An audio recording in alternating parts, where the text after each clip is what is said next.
Վստահաբար բոլորիդ ծանոթ է Ձիձեռնագապերտի հուշահամալիրը, որ նվիրված է հայոց ցեղասպանության զոհերու հիշադակին։ Հուշահամալիրը փաղկացած է 3 գլխավոր գառույցները։ Առաջինը 100 մետր երկարությամբ այս հուշաբատն է,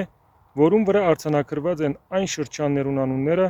ուր տեղի ունեցավ դեղահանություն եւ ցեղասպանություն։ Երկրորդը այս հուշասյունն է, որ կգոչվի Վերածնվող Հայաստան։ Այս հուշասյունը կառուցված է ձաղիկի նմանությամբ։ Ինչպես կտեսնեք, անհողեն կբարձրանա։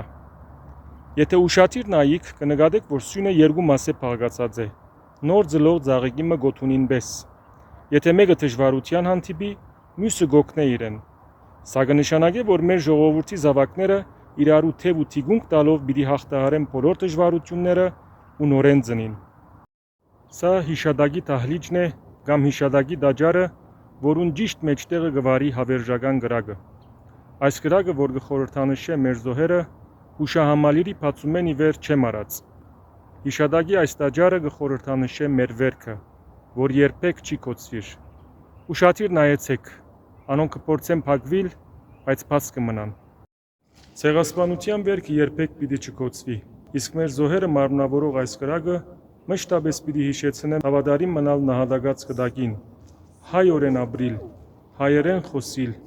մշտապես պայքարիլ հանուն արդար իրավունքներու ձեռքբերումին։ Փյուր հարկանք մեր զոհերու հիշադակին,